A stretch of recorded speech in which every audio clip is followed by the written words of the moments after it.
I'm doing a little video about some carbide burrs that I bought. Killer Carbides. You can find him on Facebook. Killer Carbides. I showed some pictures on another website of them. This is the picture of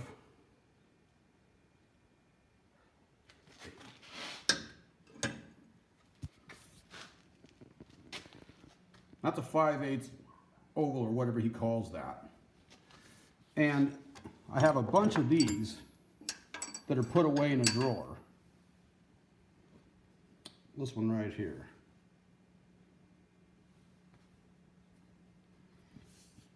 And I'll tell you some differences as we get going here about why the one on the right is so much better than the one on the left. So if we look right here, see if I can do something. If you look right here, that radius, I should get some better point on that.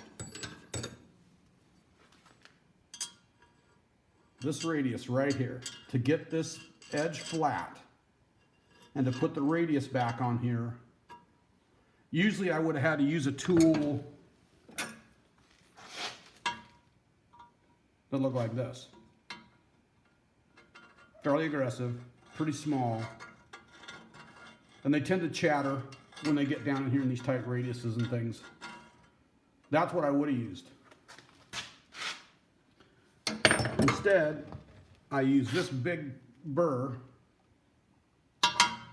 from Killer Carbides.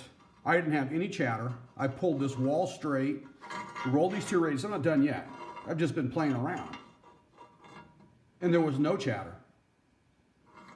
It doesn't get caught in here going around these radiuses like this. And it removes as much metal as fast as that style does without the carbide troughing. Here's the other side of this same manifold. Ooh, pretty close. You can see that same area.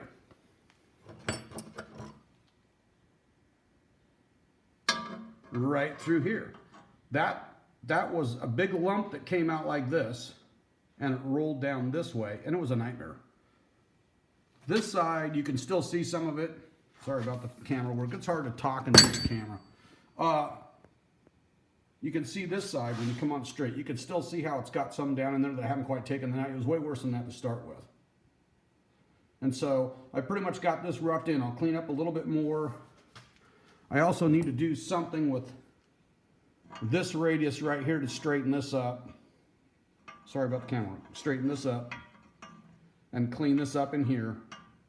And the same with this radius, that radius. They all need to look much more like, in my opinion, this than what they are. I just haven't got to it yet. But once I get that cleaned up, then I'll put the top on and finish fitting it. And I can also see some of the corner radiuses aren't quite fit yet, but you know, it just takes time. And I had set this project aside. This is my own tunnel ram for my own junk. And I just haven't had a chance to get back to work on it yet. But I finally bit the bullet and ordered the Killer Carbides from Greg. And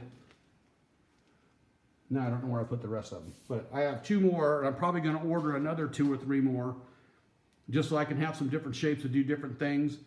But I'll never ever buy another carbide that looks like that in any shape when I can buy a carbide with this high helix, and it does the same amount of work.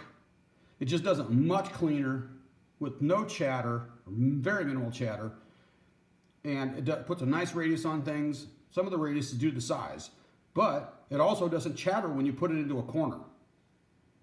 You put it up against a tight radius, it doesn't want to chatter and jump up and climb and go back down, and all those nasty things that the big aggressive ones want to do. These high helix things actually work very well, and so that's it. We're about almost the 5-minute mark. That should tell you enough to know that this is what I'm going to use. I'm done with the rest of those super high. I'm done with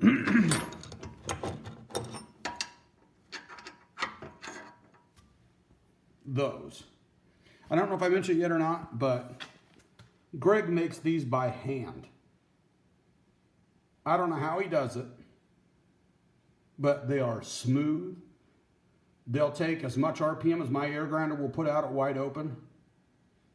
and they are nice. They're well worth the money. He hand makes them, and they're a quality piece. I recommend anybody that wants support and get it done. The longer you stand behind the grinder, the more miserable it is. So that's my recommendation. Killer Carbides, Greg, very great pieces. Nothing else compares.